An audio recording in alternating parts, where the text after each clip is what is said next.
So this is going to be a little bit different compared to everything else that I've done so far, and it's going to be that we're just going through Forza Horizon 1 really. Well, going through in a way.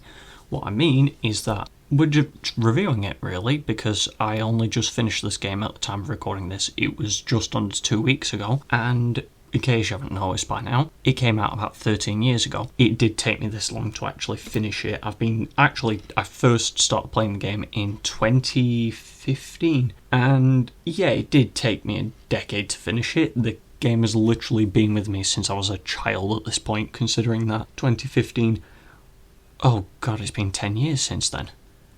I feel old now. I was 11 when I started playing this game. It has that kind of nostalgia to it now, that's similar to other games that I played at the time, like Burnout Paradise, which I think I got on Games with Gold, and Star Wars Battlefront, the 2015 one, not the 2001 one. I think it's 2001 the original Battlefront came out, which I'd been playing a lot at the time as well. I mean, all of them were really good games, but we're talking about Horizon here, so I should probably actually start talking about that rather than this other random stuff I'm talking about. But yeah, I mean, jumping back in after, I think the last time I played this game before I finished it this time was about 3 years ago now. It was just after the pandemic. So yeah, about 3 years ago. And I think that the game itself holds up quite well. I mean, the atmosphere, the world of Horizon Horizon Colorado is certainly a lot better than I was remembering. It really did sell the idea of Horizon being a festival more than like in the newer games where you find sometimes it's not so much a festival but more just they're all sandbox games, but it doesn't really have the festival vibe anymore. It's more just like you're in a place where you can do what you want, here's a bunch of cars, go and do stuff. This had more like tiered progression systems, and there was story and it was pacing, and the festival locations actually had locations. It wasn't just drive in, select the one like option. Like the Center Festival at Horizon Colorado actually has different sections for painting and a garage and sharing and leaderboards. And it was all circled around the hub area rather than being in this one gigantic blob and this one menu, which I think is something they could have done with the house system in Horizon 4 and 5, but they all end up just being the exact same thing rather than just being the system of actually having the house be for things like changing your character's clothes and then having the actual festival be car-related stuff, which would have made houses less useful, but it might have been something for, immersion and things like that, if most people care about that. But anyway, back to the actual topic, like the characters in the game. The game had actual characters for startup. There's characters in the newer games, but they're not like characters, if you know what I mean. They don't have depth, they're just people that exist. Like the garage tech in Horizon 5, she has an entire story, and I can't even remember her name. But I can remember who like Darius Flint is, the main if you want to call him like an antagonist for the game, the guy that you eventually beat in the last race. Also, if you care about spoilers for a game that is 13 years old, I think you need to find something else to do with your life, because this is going to obviously spoil it, but there's no real story. Like, that's what I'm saying, there's more story to it than the games that don't have any story at all. I'm not asking for like Need for Speed, Payback, or The Crew, the first one that you can't play anymore, but it's still just impressive that there's this little story, but it still feels more than there is now, where again it's just, oh, jump into a car, go do all these events. Like, there's an actual progression system. I'll actually talk about that. This game actually has a progression system with wristbands, where you get different coloured wristbands by completing races and getting like the XP points, kind of like how in the newer games you will unlock more races for doing different like things. I think in Horizon 4, if you complete the different racing schools, you unlock the different stuff for that. Like, if you do road races, you'll unlock more road races to an extent. And this game kind of does the same thing. The major difference is that it's anything, and they all have different values. So if you do races from the start of the game, you'll get nowhere near as many points as one at the end of the game. And it all ties together really well with the system. Generally, I think it's the Hot Wheels DLC for Horizon 3 that repeats this system, where if you can only play in certain classes of cars, like all the races are class restricted effectively. It's the same in Horizon 1, and it's really fun. I find it gives more of a story, it gives progression, which is nice. Rather than newer games, which, again, I get why they do it, it's to appeal more, like you don't have to work, you can just jump into a Centenario or a AMG 1 and just blitz through everything in that car if you want, but it gets boring to me after a while, so I find this contrast to be quite nice. But yeah, I think the unique leveling system is quite fun. It's kind of a leveling system.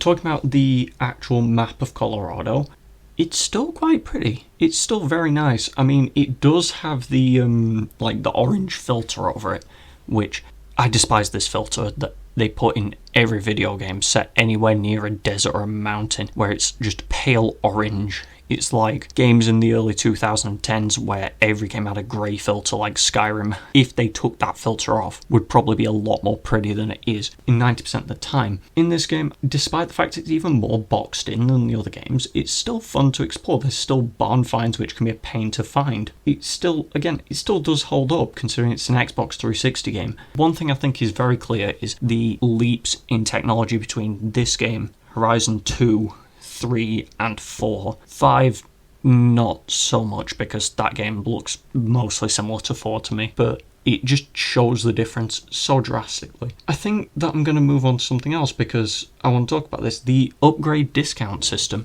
Basically, if you've never played the game, which I don't blame you, it's old and you can't actually buy it anymore, you have to find a second-hand copy. Instead of having XP boards like they do in the modern games, they have upgrade discount boards where if you collect all 100 boards, you get your upgrades for free. And it's a percentage based on the amount of boards you've got rather than the XP boards, which again, it's a really unique way of rewarding your exploration compared to the XP, compared to the influence board system, where it gives you an actual tangible benefit rather than just a XP level system, which I can feel very shallow after a while. Like, I think I'm Prestige 1 level 250 or 260 in Horizon 5, and that number means nothing to me at this point. But an actual tangible benefit, like upgrade discounts, which if I had them in Horizon 5, I'd love that so much, is actually a lot better. One final positive note that I have to say, which is going to be, I'm going to get into a little bit of criticism, is it's interesting to see what car manufacturers actually got into future games and what survived up until this point. Because there's things like the Gumper Apollo. I think the Apollo is in one of the later games, but it's certainly not in Horizon 2 because I went and checked. The Roof brand cars, which are there because EA held the Porsche license, they're in Horizon 1 and 2, but after that they were just scrapped from the games because they're not in any game after that, and Horizon 2 had the Porsche car pack, which probably is the reason they were scrapped, because they realised they could just pay EA a license and then be able to use Porsches. And then you have other cars like the Scion FRS and the SSC Ultimate Aero, the ones that were just completely cut from the game otherwise and only exist really in like a time capsule of these games. Every Forza game has these. I think it's like the Tamo Racemo or something in Horizon 3. I don't think that's in any other Horizon game. There's always a few cars which just never appear again, and it's always interesting to look at these. But anyway, just to get into a couple of problems that I did have with it, is the driving both felt too sticky and too loose at the exact same time. Same surface, same car, same everything. It would just handle differently regardless of what I did, more or less, which was just incredibly annoying when I'm trying to, especially in the long Goliath race equivalent, which is probably playing in the background by now, looking at the recording time. And it's just, it did start to take its toll after a while. I mean, comparing the physics, it's certainly been an upgrade in the last 5 or 10 years, considering that Horizon 2 felt a lot better, 3 felt even better, and it's just been, you can tell they've been learning and progressing with how the physics are in these games. After a while it just gets to the point of, well, this is just infuriating to play because you're doing stuff that works well in 3, 4, 5, even 2, and it just completely spins you. Then another thing is, there's no fast travel anywhere. There is, technically, but it's in a DLC, and the DLC for this game is no longer purchasable unless Microsoft cocks up again and puts it back on the store. By the end of the game, with the steering issues, it does sometimes feel a bit annoying that you have to just drive. I get it's a driving game, but sometimes you just want to, at the end of the game, I was trying to just finish the game so that I could get it done to an extent, and having to just drive everywhere, which took forever because the weird wonky physics was just infuriating and started to grind in my gears. That was just a minor complaint. Yeah, there's no DLC discussion in this because I can't access it. I didn't buy it in 2015. I didn't buy it before it stopped being a thing. I didn't buy the Horizon 2 DLC as well, which I massively regret because apparently Storm Island's one of the best DLCs. Ignoring that point, one last thing that you probably notice if you look at anything else I've made is I like to tune cars, and that option doesn't exist in this game at all. You cannot tune cars. No matter how hard you try, whatever you do, there is no tuning menu. All you can do is upgrade to closest class. If you're doing a race that is underneath the requirement, you can upgrade it to it, which it can lead to incredibly unbalanced cars at the times, especially if you're like me and you like to edit your own cars. It becomes painful at some point with the amounts of how unbalanced cars that get produced in the game. It's just not very fun after a while. Sometimes it's just... I hated it so much sometimes because I'd be driving a car, it'd be perfectly fine, go into a race, hit auto upgrade, and it would stick like there was no tomorrow, and I would understeer through every corner. I just hated it. I think that's enough of my rambling, to be honest. Yeah, I mean, I've got nothing else to really say. I kind of smashed through everything. I mean, I knew this would be a little bit longer than what I normally make, and it is, because I'm looking at the recording time right now, which, as of current, it's about 13 minutes. Well, before editing, 13 minutes. It'll probably cut down to like 11-ish. But I don't know what else to say. The planned video that I mentioned in the last one, which it's either the last one or the one before, which depends on when this releases, is still coming as far as I know. The tuning the showcase car in every game video is still coming. I've got a couple plans for other ones next to me. I'm currently reading, because I have a big document which has them all on.